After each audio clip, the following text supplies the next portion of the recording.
प्यारे विद्यार्थियों नमस्कार, स्वागत है आप सभी का आपके अपने YouTube चैनल आरपी स्टडी में।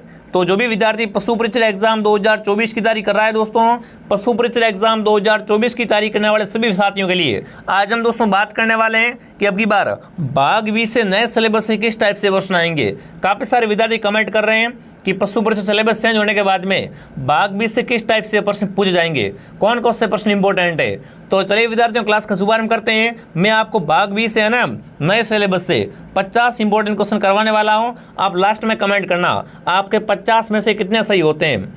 तो चलिए विद्यार्थियों क्लास का शुभारंभ करते हैं। जो भी स्टूडेंट नए स्टूडेंट सभी सब्सक्राइब कर लो, क्योंकि यहाँ पर आपको है ना पशु परिचय एग्जाम की संपूर्ण तैयारी करवाई जाएगी, वो भी निःशुल्क। तो क्लास का पहला ही क्वेश्चन आपके सामने, निम्नलिखित में से सर्वाधिक वन उत्पादक राज्य हैं? राजस्थान, हरियाणा, मध्य प्रदेश, उत्तर प्रदेश। तो देखो सर्वाधिक है ना, सर्वाधिक वन का उत्पादन कहाँ से होता है? राजस्थान से। जो भी राजस्थान कमेंट कर रहा है, राजस्थान ऑप्शन आपका राइट है, ठीक है ना। भारत में सबसे अधिक ऊन का उत्पादन कहाँ से होता है? राजस्थान से होता है। विश्व स्तर पर है ना दोस्तों, ऊन का उत्पादन में भारत 9वें स्थान पर है, ठीक है बिल्कुल। तो ध्यान रखना, जो भी ऑप्शन ए कमेंट कर रहा है ऑप्शन ए आपका राइट है। अगला सवाल आपके सामने, गाय की कौन सी नस्ल है? वो भारवाहक है। बताओ भाई, मतलब भारवाहक के लिए गाय की कौन सी नस्ल प्रसिद्ध है विद्यार्थियों? नागौरी, साहिवाल, गिर या राठी। भारवाहक मतलब सामान ले जाने लाने में है ना, या कृषि कार्य करने में। तो बिल्कुल वो आपकी नागौरी बैल होता है ना, नागौरी बैल, वो क्या है दोस्तों आपके कृषि कार्य के लिए, या दोस्तों आपके है ना बाहर, जो दोस्तों बाहर सामान इधर उधर ले जाते हैं बाहर के लिए, वो आपके प्रसिद्ध होते हैं। तो ऑप्शन ए आपका सही रहेगा। अगला सवाल आपके सामने पूछा है, निम्न में से गाय की दुधारू नस्ल कौन सी है? नागौरी, खिल्लारी, गिर या हरियाणवी। तो बिल्कुल गाय की दोस्तों दुधारू नस्ल कौन सी होती है? गिर क्या है, गाय की एक दुधारू नस्ल होती है। सी ऑप्शन आपका सही रहेगा। अगला सवाल आपके सामने पूछा है, थार पारकर गाय का प्रजनन केंद्र कहाँ पर है? नौर हनुमानगढ़ में, दुर्गापुरा जयपुर में, चांदन जैसलमेर में, या दोस्तों आपके सेवर भरतपुर में। थार पारकर गाय का जो प्रजनन केंद्र है वो कहाँ पर है दोस्तों आपका? बिल्कुल चांदन जैसलमेर में। जो भी ऑप्शन सी कमेंट कर रहा है ना, थार पारकर गाय का प्रजनन केंद्र कहाँ पर है आपका? चांदन जैसलमेर में। चलिए आगे बढ़ते हैं। अगला सवाल पूछा है, भैंस में मध्य चक्र की अवधि बताओ भाई। भैंस में ना मध्य चक्र की अवधि कितनी होती है? 21 दिन, 16 दिन, 14 दिन या 28 दिन। ये जो प्रश्न मैं पढ़ा रहा हूँ ना, वो बिल्कुल आपके नए सिलेबस से लिए गए हैं, ठीक है। तो मस्ट प्रश्न है, सारी क्लास आप ध्यान से पूरा देखना। देखो भैंस में जो मध्य चक्र होती है ना, उसकी अवधि कितनी होती है दोस्तों? वो होती है 21 दिन। कितने दिन दोस्तों? 21 दिन होती है। जो भी ऑप्शन 21 दिन कमेंट कर रहा है, ए बता रहा है, ऑप्शन ए आपका सही है। अगला सवाल आपके सामने, राजस्थान में सबसे अधिक दूध देने वाली बकरी की नस्ल कौन सी होती है? सुरती, मेहसाणा, चांगथांगी या जखराना। तो देखो सबसे अधिक है ना, सबसे अधिक दूध देने वाली बकरी की नस्ल कौन सी होती है? तो वो आपकी हो जाएगी दोस्तों कौन सी? जखराना बकरी होती है, जो सर्वाधिक क्या करती है? सर्वाधिक दूध देती है। अगला सवाल आपके सामने, विश्व की प्रथम क्लॉन्ड भैंस कौन सी है? डॉली, महिमा, गरिमा या लूसी। बताओ दोस्तों, विश्व की प्रथम है ना क्लॉन्ड भैंस कौन सी है? तो बिल्कुल वो कौन सी हो जाएगी आपकी? शानदार गरिमा। गरिमा क्या है दोस्तों आपकी? विश्व की प्रथम क्लॉन्ड भैंस है। तो सी ऑप्शन आपका सही रहेगा। अगला सवाल आपके सामने विद्यार्थियों, बद्याकरण की ओपन विधि का अन्य नाम है? बद्याकरण की ओपन विधि, इसका अन्य नाम क्या है? ड्रिल विधि, सर्जिकल विधि, रिंग विधि या इलेक्ट्रॉनिक विधि। सभी कमेंट करेंगे। बद्याकरण की ओपन विधि का अन्य नाम क्या होता है दोस्तों? तो वो बिल्कुल आपका उत्तर सही आ रहा है। क्या आ रहा है आप सबका उत्तर? सर्जिकल विधि। इसे क्या कहते हैं? सर्जिकल विधि भी कहते हैं। बी ऑप्शन आपका सही है। अगला सवाल आपके सामने विद्यार्थियों, गाय के दूध में प्रोटीन की मात्रा कितने % होती है? बताओ भाई, गाय के दूध में प्रोटीन है ना, वो कितने % होता है? 3.45, 4.88, 6.21 या 0.31। तो गाय के दूध में दोस्तों है ना, गाय के दूध में प्रोटीन कितना होता है? 3.45% क्या होता है? गाय के दूध में प्रोटीन की मात्रा होती है। ऑप्शन ए आपका राइट है। अगर आप भी दोस्तों पशु परिचय एग्जाम की तैयारी कर रहे हो तो बिल्कुल यहाँ पर आपको संपूर्ण क्लासें मिल जाएगी, ठीक है ना। प्ले स्टोर से आपको आरपी स्टडी ऐप डाउनलोड करना है और यूट्यूब पे आप सब्सक्राइब कर लो, सारी क्लासें आपको यहाँ पर मिल जाएगी विद्यार्थियों, ठीक है। और टेलीग्राम चैनल का नाम भी आरपी स्टडी है, टेलीग्राम चैनल को भी ज्वाइन कर लेना। अगला सवाल आपके सामने, वयस्क घोड़े में श्वसन की सामान्य दर क्या होती है? बताओ भाई, एक वयस्क घोड़े में श्वसन की सामान्य दर क्या होती है? 8 से 12 प्रति मिनट, 18 से 24 प्रति मिनट, 28 से 34 प्रति मिनट या 25 से 40 प्रति मिनट। तो बिल्कुल वैश्य घोड़े में दोस्तों है ना सबसे दर कितनी होती है विद्यार्थियों, वो होती है 8 से 12 प्रति मिनट। ऑप्शन ए आपका राइट है। अगला सवाल आपके सामने, मांस का लाल रंग होता है ना वो किसकी उत्पत्ति कारण होता है, बताओ भाई। मांस में से क्या होता है इसके कारण मांस का रंग लाल रहता है।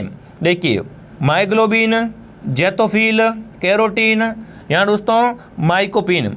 फटाफट सभी कमेंट कीजिए विद्यार्थियों, मांस का लाल रंग होता है वो किसकी उपस्थिति कारण होता है। तो बिल्कुल यहाँ पर कौन सा ऑप्शन आपका राइट है दोस्तों, बिल्कुल माइग्लोबिन। इसके कारण दोस्तों क्या होता है, मांस का रंग लाल होता है। ठीक है ना, ऑप्शन ए आपका राइट रहेगा।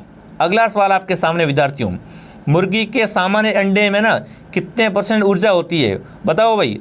मुर्गी का सामान्य अंडे में कितने % ऊर्जा होती है, 60 कैलोरी, 80 कैलोरी, 100 कैलोरी या 120 कैलोरी। तो मुर्गी का अंडा होता है उसमें दोस्तों कितनी कैलोरी होती है, मुर्गी के अंडे में 80 कैलोरी। ठीक है ना, मुर्गी के अंडे में कितने दोस्तों कैलोरी होती है, 80 कैलोरी ऊर्जा प्राप्त होती है। ऑप्शन बी आपका सही है। अगला सवाल आपके सामने, कड़कनाथ किसकी नस्ल है, बताओ भाई।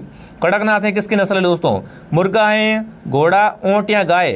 तो देखो कड़कनाथ क्या होता है, मुर्गा होता है। बिल्कुल जो भी यहाँ पर मुर्गियाँ कमेंट कर रही है शानदार दोस्तों। कड़कनाथ क्या है, एक उन्नत बिल्कुल किस्म होती है मुर्गियों की।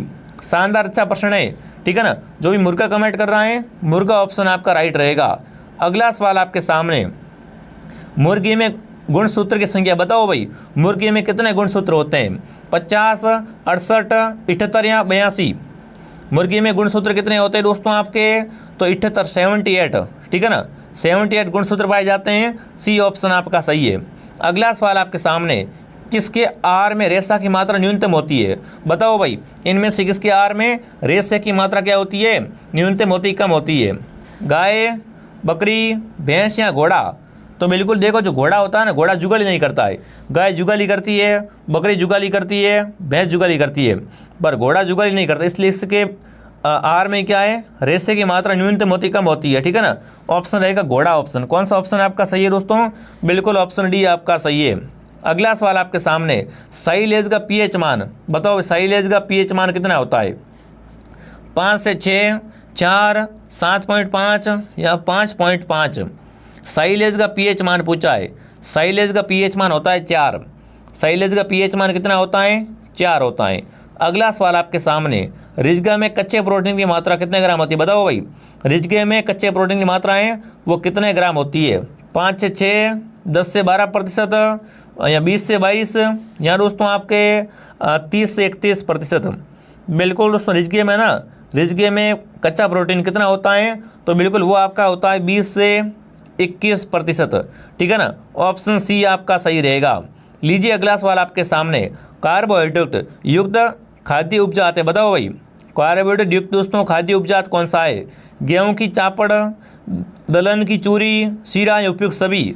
बिल्कुल कमेंट करेंगे, कार्बोहाइड्रेट युक्त आपका खाद्य उपजात कौन सा है। गेहूं की चापड़ होती है, दलहन की चूरी भी होती है, शीरा भी होता है, मतलब उपयुक्त सभी। डी ऑप्शन सही है। ठीक है ना, यहाँ पर डी ऑप्शन आपका सही है दोस्तों। साथ में कमेंट और काउंट करना है, साथ में गिनते रहो कितने सही होते हैं। लास्ट में आपसे पूछूंगा कि टोटल कितने सही हुए, कैसी तैयारी है। क्लास यहाँ डेली आती है, क्लास को आप डेली ज्वाइन कीजिए, इसलिए कह रहा हूँ सब्सक्राइब कर लो भाई। ठीक है ना, एग्जाम तक आपको यहाँ पर क्या नोटिफिकेशन मिलता रहेगा। अगला सवाल आपके सामने, साइलेज बनाने के लिए सर्वोत्तम फसल कौन सी है, मक्का, गवार, जई या ज्वार। साइलेज बनाने के लिए सर्वोत्तम फसल कौन सी होती है, ज्वार। साइलेज ज्वार से बनता है। अगला सवाल आपके सामने, पशु चिकित्सा विज्ञान का जनक है ना, पशु चिकित्सा विज्ञान का जनक किसे कहा जाता है, गाग्रेल को या हिपोक्रेटस को, रिनेटस वेजेटियस को या दोस्तों डेनियल वेजिटन को, बताओ भाई। पशु चिकित्सा विज्ञान का जनक किसे कहा जाता है, तो बिल्कुल आपका उत्तर क्या रहेगा यहाँ पर, रिनेटस वेजेटियस। सी ऑप्शन आपका सही है। ये क्या है दोस्तों, पशु चिकित्सा विज्ञान के बिल्कुल जनक कहलाते हैं। अगला सवाल आपके सामने, सर्रा रोग मुख्यतः किस पशु में होता है, गायों में, ऊँटों में, मुर्गियों में, भेड़ों में। बताओ, सर्रा रोग है ना मुख्यतः प्रभावित पशु कौन सा है, तो सर्रा रोग ऊँटों में होता है। सर्रा रोग दोस्तों किस में होता है, ऊँटों में होता है। जो भी ऑप्शन बी कमेंट कर रहा, बी सही है। ये रोग दोस्तों क्या होता है, प्रोटोजोआ जनित होता है, ये भी साथ में ध्यान रखना। अगला सवाल आपके सामने, पशुओं में मिल्क फीवर रोग किस तत्व की कमी से होता है? बताओ भाई। पशुओं में दोस्तों, पशुओं में मिल्क फीवर है, वो किस रोग, बिल्कुल पशुओं में मिल्क फीवर रोग है, वो किस तत्व की कमी से होता है? कार्बोहाइड्रेट की कमी से, फॉस्फोरस की कमी से, मैग्नीशियम में कैल्शियम की कमी से। तो देखो पशुओं में अगर है ना कैल्शियम की कमी होगी, पशु में अगर कैल्शियम की कमी है तो क्या होगा, उसे मिल्क फीवर होगा। ऑप्शन डी आपका सही है। अगला सवाल आपके सामने, रानीखेत रोग में किस प्रकार का टीकाकरण किया जाता है? बताओ भाई। रानीखेत रोग मुर्गी में होता है, किस में होता है? मुर्गी में होता है। अब कमेंट करना, रानीखेत रोग में किस प्रकार का टीका किया जाता है? Mukteshwar vaccine, ET vaccine, FMD vaccine या बीक्यू वैक्सीन? रानीखेत रोग के टीकाकरण किया जाता है ना, उसमें दोस्तों आपकी मुक्तेश्वर वैक्सीन। कौन सी वैक्सीन है? मुक्तेश्वर वैक्सीन। अगला सवाल आपके सामने, दूध के उत्पादन और खपत पूरे विश्व में भारत में कौन सा स्थान है? दोस्तों दूध उत्पादन में ना विश्व में भारत का कौन सा स्थान है? पांचवा, तीसरा, दूसरा या पहला? तो बिल्कुल यहाँ पर क्या रहेगा, सही उत्तर आपका पहला स्थान है, ठीक है ना। दूध उत्पादन में और खपत में विश्व में भारत का प्रथम स्थान है। अगला सवाल, पश्मीना किस पशु की ऊन को बनता है? बताओ भाई। पश्मीना होता है ना, ये किस पशु की ऊन से बनाया जाता है? भेड़ की ऊन से, याक से, बकरी से या ऊँट से? पश्मीना बनता है ना, ये किस पशु की ऊन से बनता है? ये बनता है बकरी की ऊन से। जो भी बकरी कमेंट कर रहा है ना, बकरी क्या होते हैं? मुलायम बाल होते हैं, जिससे क्या होता है? पश्मीना बनता है। इसका उपयोग दोस्तों कश्मीर में सर्दी में किया जाता है, ठीक है। आगे बढ़ते हैं। अगला सवाल आपके सामने, वर्मी कंपोस्ट के लिए किसका पालन किया जाता है? केचुआ, चूहों का, खरगोश का या बकरी का? तो देखो वर्मी कंपोस्ट खाद होती है ना, ये दोस्तों किससे प्राप्त होती है? केचुए से। वर्मी कंपोस्ट खाद केचुए से प्राप्त होती है, तो इसके लिए केचुए का पालन करते हैं। अगला सवाल, पशु की आयु ज्ञात करने की विधियाँ हैं। शरीर त्वचा देखकर, सींग देखकर, खुर देखकर या उपयुक्त सभी देखकर? तो देखो अगर पशु की आयु ज्ञात करनी है तो शरीर त्वचा देखनी पड़ेगी, सींग देखकर, खुर देखकर। उपयुक्त सभी ऑप्शन आपका राइट है। जो भी विद्यार्थी ऑप्शन डी कमेंट कर रहा है, डी ऑप्शन आपका सही रहेगा। अगला सवाल आपके सामने, पशुओं में दांत की संख्या बताओ भाई। पशु में कुल कितने दांत होते हैं? 24, 32, 28 या 18? तो पशु में टोटल आपके 32 दांत, ठीक है ना। पशु में टोटल 32 दांत होते हैं। ऑप्शन बी आपका सही रहेगा। अगला सवाल आपके सामने पूछा, प्लास्टिक की खोज प्रसिद्ध जर्मन रसायन द्वारा कब की गई? बताओ भाई। प्लास्टिक की खोज है वो कब की गई? 1924, 1846, 1827 या 1864? बताओ भाई। प्लास्टिक की खोज है ना, वो जर्मन वैज्ञानिक द्वारा कब की गई? आपकी 1846 में की गई। ऑप्शन बी आपका सही है। अगला सवाल आपके सामने, मुख्यमंत्री कामधेनु पशु बीमा योजना की शुरुआत 6 सितंबर 2023 को कहाँ से की गई? गुलाबपुरा भीलवाड़ा से, किशनगढ़ अजमेर से, जोधपुर से या जयपुर से? मुख्यमंत्री कामधेनु पशु बीमा योजना है ना, इसकी शुरुआत कब की गई? आपकी 6 सितंबर 2023 को। कहाँ से की गई? गुलाबपुरा भीलवाड़ा से। ऑप्शन ए आपका राइट है। अगला बताओ, 20वीं पशु गणना में पशु घनत्व कितना है ना? 20वीं पशु गणना में पशु घनत्व कितना है? 433, 62, 167 या 200? तो 20वीं पशु गणना में पशु घनत्व है वो आपका 167 है। कितना? 167। जो भी साथी सी कमेंट करा सी सही है। जिस समय दोस्तों वीडियो को लाइक नहीं किया, वीडियो को लाइक और सब्सक्राइब कर लो भाई, ठीक है ना। क्लास आपको यहाँ पर रेगुलर मिलती रहेगी। अगला सवाल, 20वीं पशु गणना के अनुसार राजस्थान में पाए जाने वाले सर्वाधिक पशु है, गाय अधिक हैं, बकरी, भैंस या भेड़? देखो सर्वाधिक राजस्थान में क्या है आपकी, बिल्कुल बकरियाँ अधिक हैं। ये किसके अनुसार है? 20वीं पशु गणना के अनुसार। जो भी ऑप्शन सी कमेंट कर रहा है, सी ऑप्शन आपका सही है। अगला सवाल, गोबर खाद बनाने की विधि है। बताओ भाई, गोबर खाद बनाने की विधि कौन सी है? देखिए, डेयरी विधि, गड्ढा संशोधित विधि, एडगो विधि या उपयुक्त सभी? तो बिल्कुल आपको बताना गोबर खाद बनाने की विधियाँ ये तीनों के तीनों हैं। यहाँ आएगा उपयुक्त सभी। क्या आएगा? उपयुक्त सभी आएगा। जहाँ पर उपयुक्त सभी दिखा ना, वहाँ पर प्रश्न को समझना है पहले।